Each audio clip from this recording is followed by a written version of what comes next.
guys? We're back here at the GSTL with IM against MVP Dongregu. The comeback king now has to face the greatest Terran of all time, MVP. Yeah, this is going to be great, man. Dongregu is pretty much the best ZVT in the world. I mean, you could make maybe an argument for Nest-T being better, but that's the only person I can really think that is up there at that matchup. We're going to have this on Xel'Naga Fortress. This might be kind of tough for Dongregu. Yeah, no, this is actually a sick snipe, man. Xel'Naga Fortress is the map a Zerg doesn't want to play against a Terran.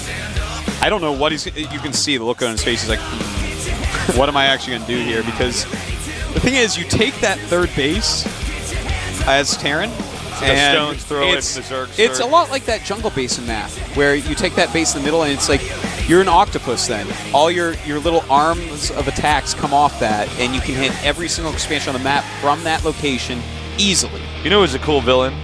Who? Dr. Octopus. He's pretty good. He's pretty badass. He's better than the alligator. Dr. Connors or whatever? No, he's not cool. No, he's not cool at all. Cool at That's all. what I was saying. Who else is not cool? Anyone that was in the Rat King from the Ninja Turtles was pretty bad. Like, yeah, I'm the Rat King. I'm like, oh, you probably have terrible diseases. You know, it was cool though. It was Casey Jones. I would. Totally yeah, Casey Jones was cool, man. All right, starting Tasteless. Let's do this. MVP, the Game Genie Terran, against Dongregu, the guy who's coming back right now for MVP. This might be his greatest challenge yet. In the bottom left, 3-time GSL champion. I am MVP. MVP, using the ID of the team he's playing against. That's not confusing enough. I don't know what is. Wiggle, wiggle, wiggle. The center right starting location. He's taken out many IMs so far. Can he take this one out too? MVP Dongregu.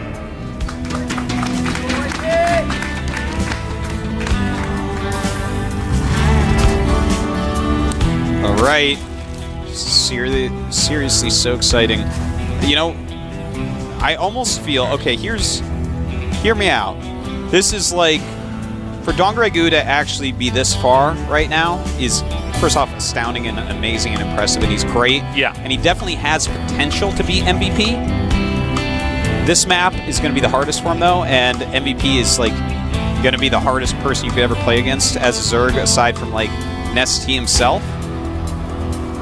So, now just hear me out. I think that he should actually do some insane sharp all-in.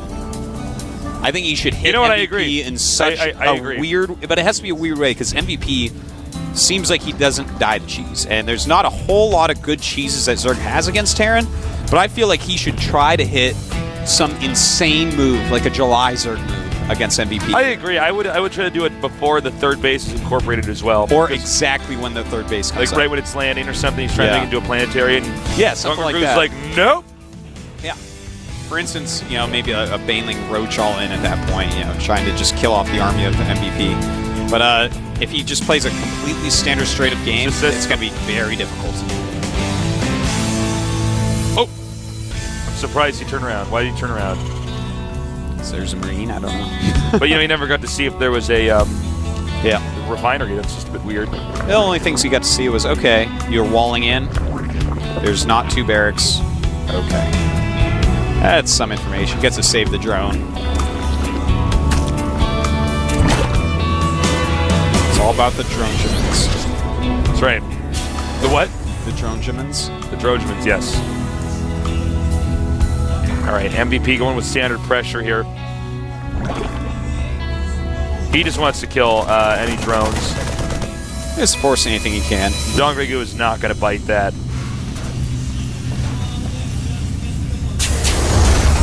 Well, reactored Hellions will be an expand off that, I'm sure.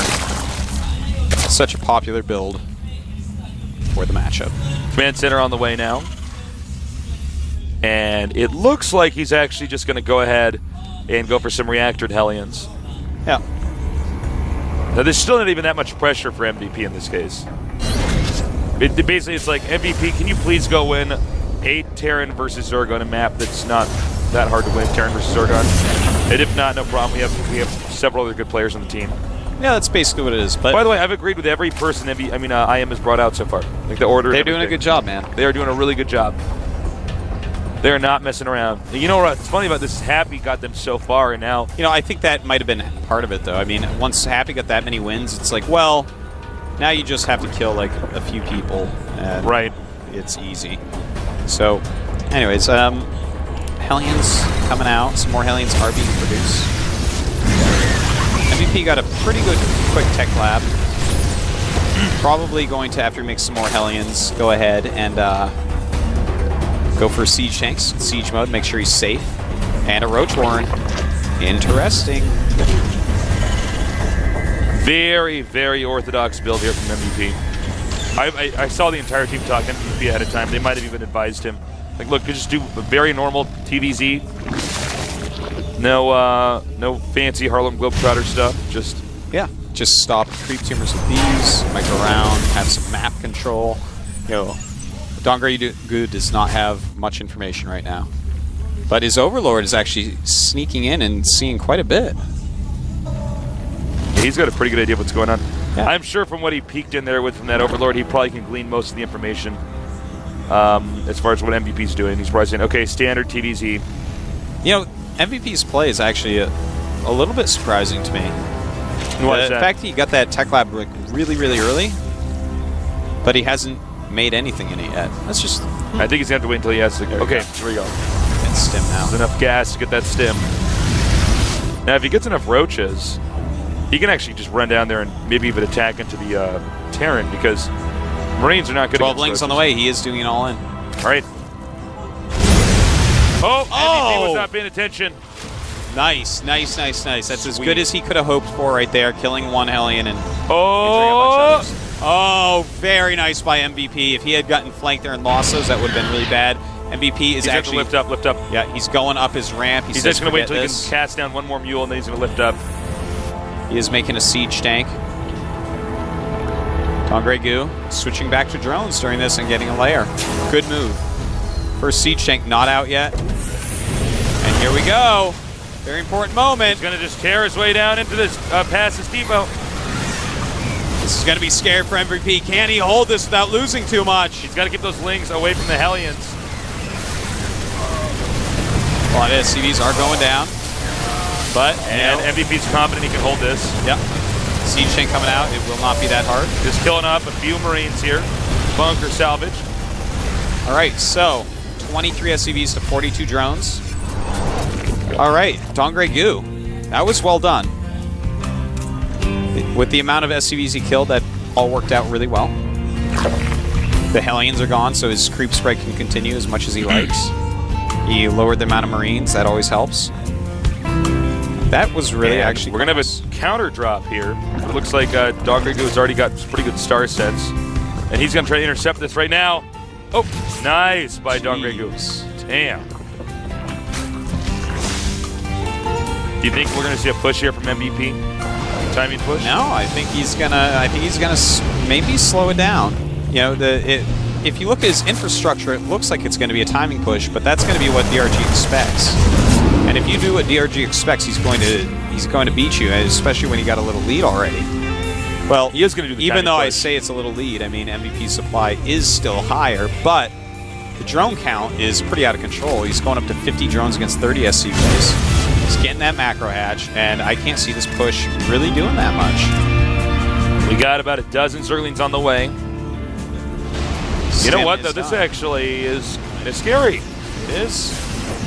And he's not even going to mess around. He's not going to siege push this. No way. He's going for it, man. And banelings are being made. But I think he can actually get rid of it before they hatch. Okay, look at that perfect spread. Oh my god, I think he's... Well, maybe not, actually. There's a lot of links over there at the far right.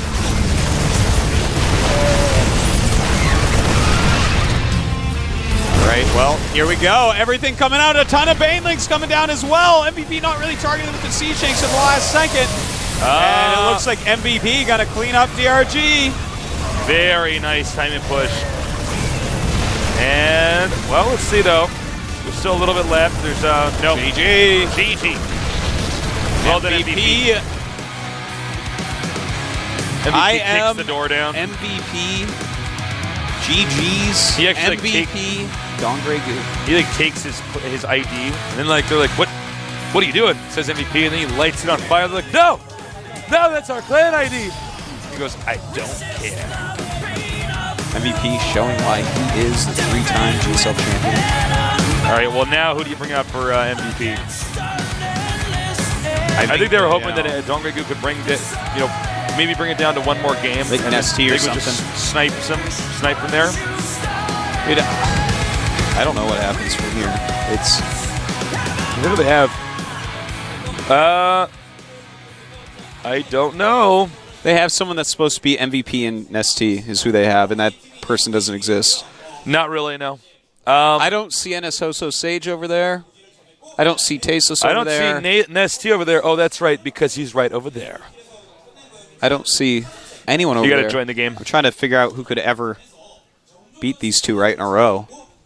With this much pressure on you? I have no idea. Dropping out of the tournament if you don't. It won't be a Protoss because the map is Crossfire.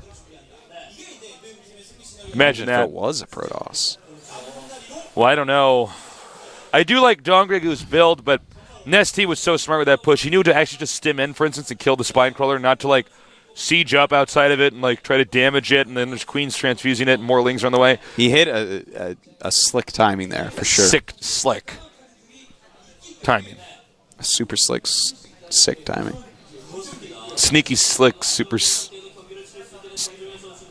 I don't know. I can't even describe superior, super slick, snaky, sneaky, sick timing. Well, I guess the team is deliberating over who to bring out. We will see. Who's it going to be? Some guy. Who? Tails. Good luck, Tails. I hope you're better than Sonic at this game. Oh my. The MVP is like, give it to me. I wonder how many of those are going to be in between his legs after this game. Nah. All two of them. Did you ever play Sonic the Hedgehog with your brothers? I never Genesis. played multiplayer Sonic the Hedgehog. Oh, it's great. You just use Tails to kill everybody while Sonic stays in the corner. All right, well, this is strange because Tails is Protoss. Terran can do the Marine Siege Tank Banshee push. You know, a well-played Colossus build can sometimes take that out. Some force field's very good in this map, of course. Oh, yeah. But of course, Colossi don't transition well late game on Crossfire because Vikings are so good on this map against them with all those small areas. Well, I don't know if Tails is like, they're like, well, we're dead, but Tails, go ahead and do your best. Or Tails is like some serious badass they intended to bring out at the end. Well, I think they realized they needed ERG to stem the flow, and maybe this guy was like a Nesty sniper. Could be. That's my guess for it. Because you can never count on someone beating Nesty ZVZ, so they had to have someone after Don Grey Goo. And Nesty's ZVT is too good. Then again, ZVP is too good. So, I don't know. Nesty's too superior. I think this may already be over. We're going to see, though. It's already hard enough to beat MVP. This is what makes IM so strong. They already have a pretty solid lineup with two kings. It's like a bunch of rooks and bishops, and then like two queens, on a chessboard. And then like they have like one knight, and that's Junwei, and that's it. I feel it's more like they have like Lucira as a queen, and then there's a bunch of rooks. Maybe Younghua as a queen, and then Nesty and MVP. I think that they're just like, in checkers where you go king me, and then you get another checker on top, and it can just keep going. Yeah. That's what they are. So eventually just going like this all over the board? They're that. If everyone is pogs, they're and then the your slammers. cousin starts crying. You can never play checkers with them again. I'm like, I thought you seriously wanted to play, man. I go like this to the checkerboard and get all the checkers on the ground. But I already memorized all the pieces when his mom comes in, I say, he did it? Oh, you're that little bastard. Damn. I've learned a lot about you, Artosis. No, I never lost games to my cousins. You kidding me? Yeah, I know. I'm Artosis. Are you kidding me, Tasteless? I used to play Lose a game to who? I used to play my neighbor's dad in chess all the time when I was a little kid and beat him. He wasn't very good. I'm not very good at chess either. But when I was in like 6th grade or something, or 7th grade, my brother was on the high school chess team, and they like won the state championships and stuff, and or something like that. They got really deep at least. And he called me over to play with them because they were having a practice, but they were short one person, and he knew that I really liked it. I played. I was pretty good. So I went over and beat him twice in a row in front of his friends and walked out like this. Oh, that's how you do it. You're like, see you guys, you like just do a cartwheel out of the room. This game looks pretty dumb. Like, I guess I beat that game. All right. Well, we're going to let Tails set up his stuff. You ever play any of the Sonics? Yeah, the original Sonic the Hedgehog. It's good. The labyrinth level with the water. Times, the water level's hard. I It's the hardest level. I played it so much and beat it so many times. I took the Genesis controller, turned it upside down and backwards, and then beat it.